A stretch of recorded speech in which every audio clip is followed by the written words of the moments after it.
Hot takes? Alright, we're gonna do some tier lists. Pokemon main series game, so let's blog.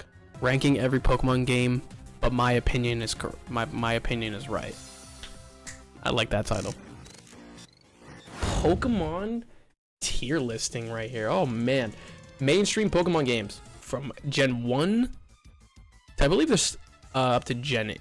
Is there Sword and Shield? There is Sword and Shield. God bless. What's some funny things we could do? I like we did this last time. Omega Poggers. Pepe Sad. So obviously Omega Poggers is the best. Pepe Sad's the worst, you know, from best to worst, basically. That's what we're gonna do. And again, of course, my opinion is right and yours is wrong. Anyways, we're gonna scale this based on 3 criteria. I think we'll try to do that. Story, how good is the story? Second, the mons. Did they add new mons? How were the new mons? And then third, playability. Can I continuously play this over and over again? Not just because, you know, there's this nostalgia factor or anything like that, but is there, you know, more content in said game, like post game, that you can do? I think we'll have a 4th criteria as far as flow of the game, how the game naturally pans out. I think we'll add that one too. I think we're just gonna go across the board. Let's see, what do I want to start with? For Pepe Sad, was there, let me try and think, was there any like really bad game that I didn't like? First off, let's go Pikachu and Eevee. I'm sorry, let's go Pikachu and Eevee weren't that great, to be honest. There was a couple cool features. I think obviously, you know, everybody loved the shiny hunting one, you know, where you can get shiny hunt, get those pretty easily, but it's okay. It's Pokemon Black and White is Omega Poggers for me. The story is great. I love the story. The replayability is great because Black and White was a pretty challenging game as well, and the flow of the game is just really, really well. Obviously, as I played it, have been playing a lot more with the spin lock. Of course, it gets tiring a little bit, but overall, overall the game is just great. I love it. I think Omega Ruby and Alpha Sapphire are Keck W. I think these are great remakes. I think Omega Ruby and Alpha Sapphire are really good games. I love Gen 3. This is how you should remake, remaster, however you want to say it, a classic game. The story was pretty good, especially with the Delta episode. I think the Delta episode was so underrated and was so fucking cool. I think the only reason it's not an Omega Poggers is that it just lacks that extra, you know, oomph. Black 2 and White 2, I'm gonna be honest. I'm gonna be completely honest here. This might be a hot take. I think they took a step back. It's basically just a copy and paste of White and Black. Black and White 2 for me was basically a cash grab. It just wasn't that good. I feel like the replayability is pretty high, but like, would I really want to replay it? Not really. I think it's just gonna be an Omega Low for right now. Let's see, what do we want to go with? Oh, Sword and Shield. I don't like Sword and Shield. Sword and Shield is gonna go on Pepe Sad. I just barely finished the game a little bit ago, and then obviously the whole DLC bullshit just wasn't my forte. The story is the graphics are good, but I can't judge on graphics because they're all from different times. The flow of the game, while they went to the open world concept, it's not really the best. Probably one of the worst, if not the worst, in my opinion. Gold, Crystal, Silver, it has a special place in my heart. It's a really good game. I think the story is not bad. Obviously, it's okay, but obviously, you know, when it was made makes a difference. Replayability, some back then had a lot of events. Whole flow of the game, I think, is really, really, really good, especially with the addition of the Kanto region.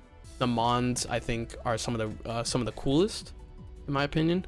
I think the remakes, however, are in Omega Poggers. I think the remakes of these are absolutely insane. The reason I would put these above certain new features like the Pokewalker, which was pretty big back then, and of course a lot of things stayed the same, but of course revamped, revised. For replayability, I think the replayability is pretty off the charts. You can choose one mon to follow you. One of the best things when playing it. It was so good. It was, especially if you had like a shiny somehow. As far as, you know, the new added mons and stuff like that, I think it was really good. I think it's overall one of, I think, the best remakes that you could possibly do. Fire Red and Leaf Green. I think Fire Red and Leaf Green is a solid game. I think we'll go in Kappa. I think we're gonna have our first Kappa. I think it's a very solid game. I think it's a good remake. I think they could have done some stuff better. There's some pretty cool events that you can do in there as far as like the islands, stuff like that. I think it was a solid game. I think it's like the mid ground. I think it's the standard. You know what I mean? So that's where I feel about Fire Red and Leaf Green. I think we could throw Sun and Moon in there as well. I think Sun and Moon were actually, again, pretty solid games, but I think they would go under Fire Red and Leaf Green as far as ranking. They're really good games. You know, the whole island theme, the first game to go off the rails, normal rails of having gyms, and instead they went with trials, which is a pretty cool concept. I wasn't the biggest fan of it, but it was kind of cool.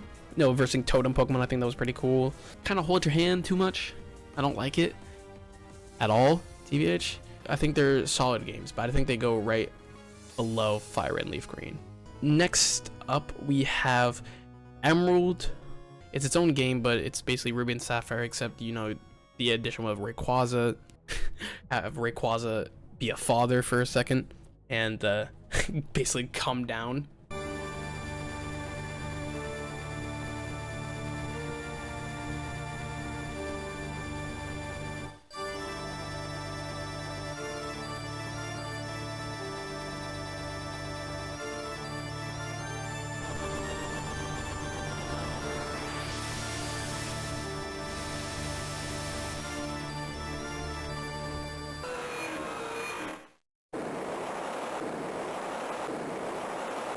That animation, that cutscene, ahead of its time. But I think they're gonna go in Keck W for me. I really like these games. You know, the story wasn't the best. I think it makes up in other parts. I think the mons were really dope.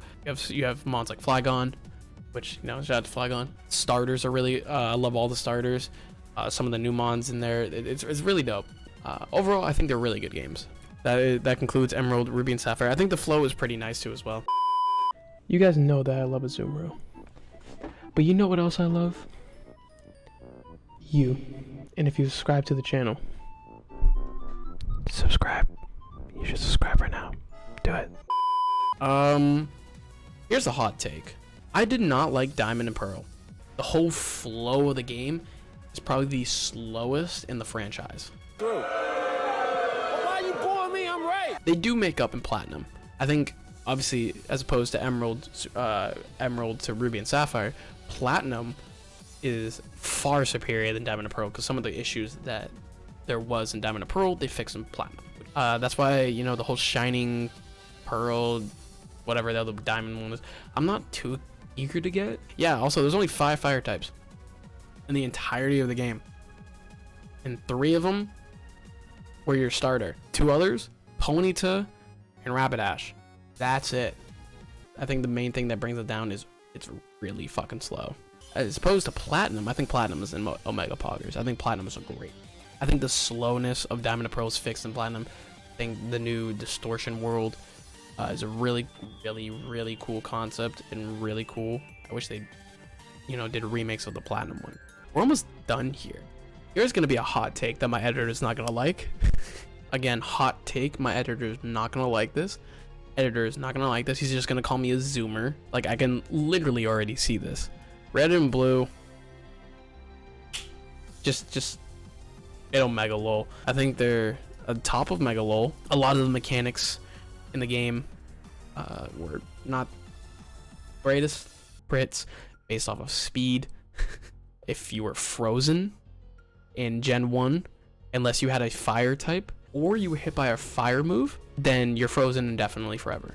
Genuinely, I did not enjoy it. The mons, I think the mons were cool. I think the flow of the game was I don't know. It wasn't the best for me. I think X and Y. I think X and Y are in the same realm as Sun and Moon, but slightly better because of the new mons that they added that I liked. But I feel like it was just, the flow of the game was too long. It was so easy. You literally have to be like in a coma to not beat this game. The EXP share literally makes it so that you can grind without even having to grind. And the fact that they give you a Mega Lucario that, for anybody who doesn't know, in singles is Ubers, which is in the same realm as the legendaries, is completely busted by like the 3rd or 4th gym. So they basically just say, hey, this is easy mode. Jesus Christ, that is just Baby Town frolics. It is pretty slow. They do hold your hand a little bit, but not as much as Sun and Moon. And I think it just has a slight edge over it. So they'll go in Kappa. And last, but certainly not least, we have Ultra Sun and Ultra Moon. I think Ultra Sun and Ultra Moon, I think they'll go above Black and White too, but behind Diamond and Pearl. I don't think they're that good, but it didn't really change outside of a couple things. It didn't really do it for me, but Ultra Sun and Ultra Moon, basically the same thing, a couple things different. The Ultra Necrozma fight was fucking hard. That was really hard. But I can already see the title. Ranking every Pokemon game, but my opinion is my opinion is right. I like that title. But yeah, this is the tier list. This is the final tier list, in my opinion, which is right. You know, it's whatever. It's fine. If you guys do want to see more of this on the YouTube, don't forget to hit that like button, subscribe. Good for the algorithm, good for me. Love you, love me. You know, love each other. Bada bing, bada boom. But yeah, so comment down below what other tier lists you guys want to see. Yeah, let me know in the comment section below. And as always, I'll see you guys in the next video. Peace.